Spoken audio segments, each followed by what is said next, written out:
This feeling is indeed hard to cope with, as it constantly appears to pull a person down. Whenever I bristle at concluding an activity, shifting my focus towards winning, and all of the attempts feel useless, I look back and remind myself of the times I overcame that moment. I have fought it, and I have conquered it. Stoicism was not solely for the old philosophers who had nothing to do all the time, who dreamt and chased after wild ideas.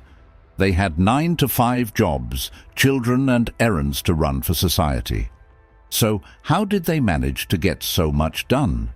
That's a question I'm often asked. This quote goes perfectly for my case when people ask me how I ended writing so many books and speaking at so much of events.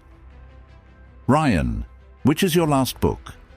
And how in the world did you open a bookstore and still manage to showcase all your books? The perfect practitioners of their craft know perfect habits as I do, just like the Stoics.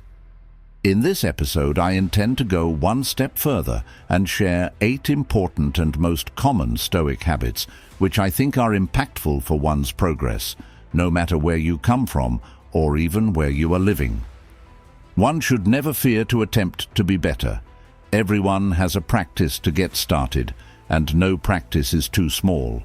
These habits are in fact practice, because that is what makes a person a success, irrespective of what you do in your life. 1. Get yourself ready for the day. Ahead. What I find interesting about philosophy is that the Meditations of Marcus Aurelius is not a published book. The most powerful man in the world was not writing for anyone other than himself. He took the effort to write only for himself as a reminder. It is a great coincidence that this journal exists up today. He would probably be upset that his writings were a private matter and that we are reading them, but he is dead, so that is of no concern.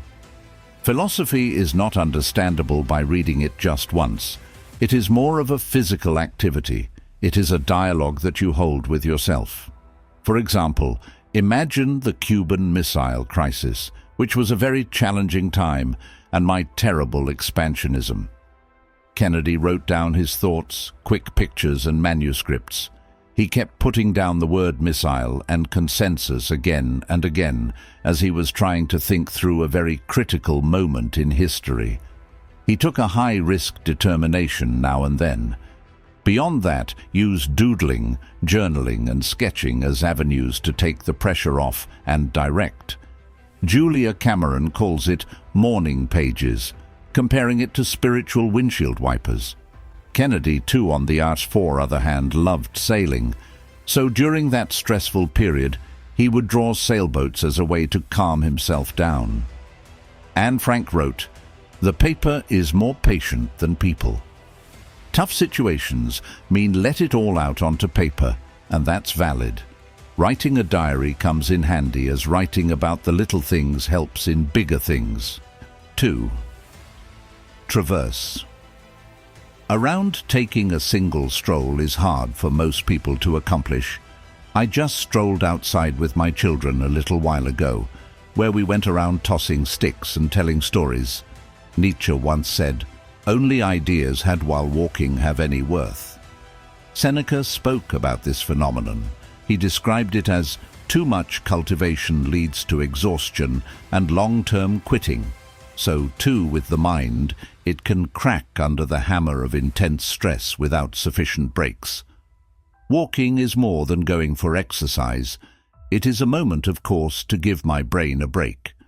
I go outside without a phone, work, or anything to worry about. This is not about physical activity, not even a little bit. It is to clear the head and be grateful and appreciate nature around myself. It doesn't matter whether at a beach or in a parking plaza. Something like that is absolutely compulsory for me, and it must not be for you either. 3. Commit to consistency. Many people tend to ask me regarding how I've been able to write no less than 10 books across a span of 10 years. The answer is quite simple.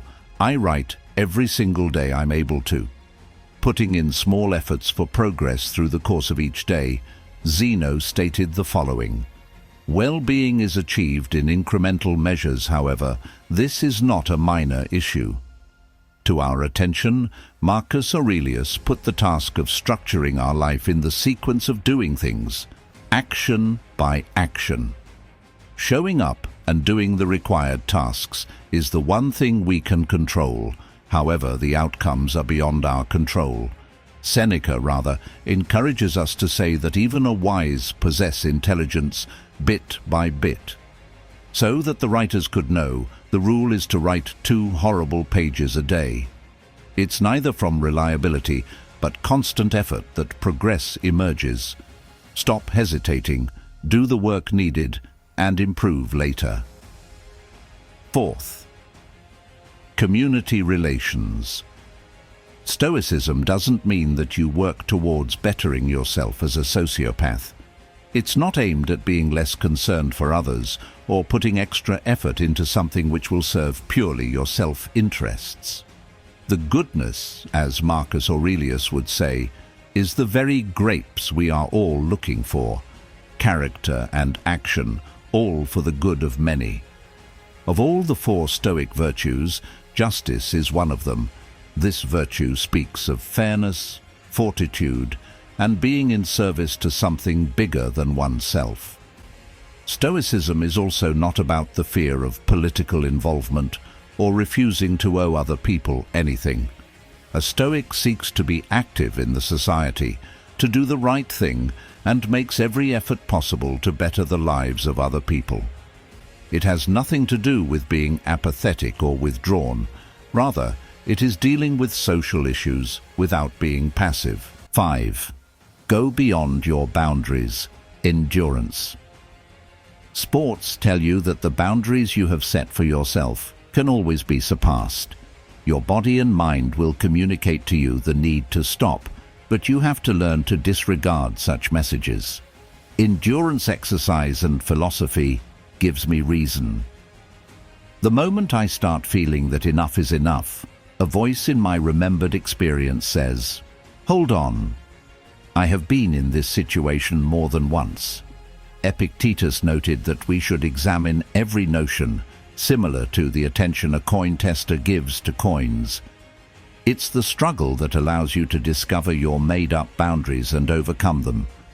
Any and all development, whether it be in writing, in friendships, at work, or in creativity, lies at the other side of self-resistance.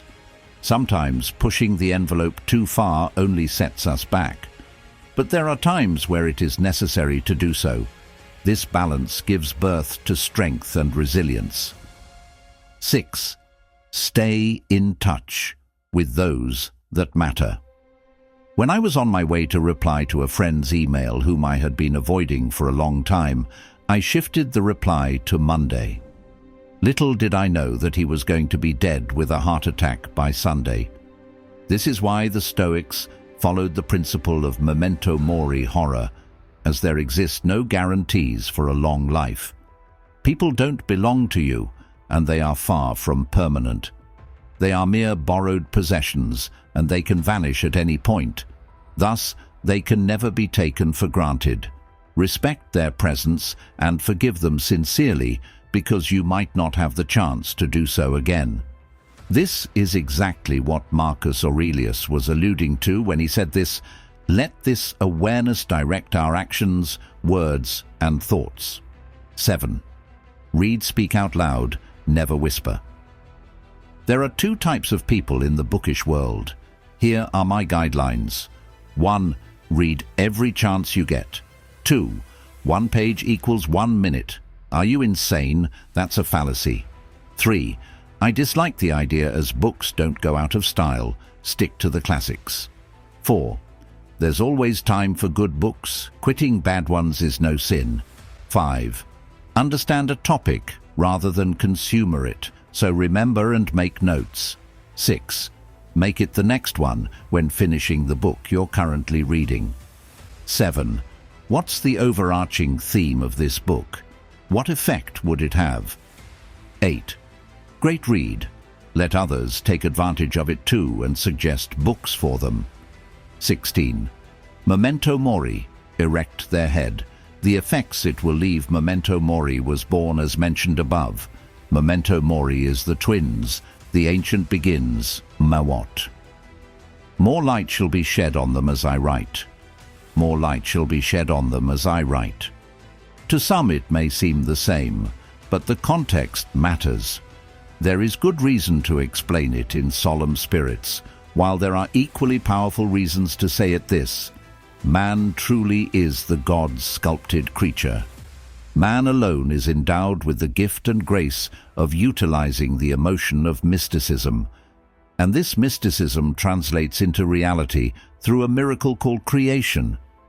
Creating something beautiful and unique is a gift which is given only to man. Life is a masterpiece worth opulence, even the moments ugly. This theory often stands antithetic to a lot of others. Some philosophers and historians opine, man alone lives in the sphere guarded by the omnipresence of mysticism. Surely it has been an uphill task. I have been studying Stoicism since my age of +12. Would take immense efforts for a woodful of adventurists to conquer my grit. Religion and God has shaped humanity. Would it not be absurd to talk about conquering planets or galaxies? We believe life is a journey worth taking, so stop wasting it on ungratefulness. Nurturing misconceptions will only bring quarrels and disputes over time, rather than broadening the scope. Would many cherish a fight between the true gods? I have always believed that we humans are intricate pieces of a machine called life. To piece everything into coherence will prove to be an enigma. To fail in doing so will be equally hard, but if anyone can puzzle through it, it's the cosmocrats of ancient Semitic tribes, the Andromedics.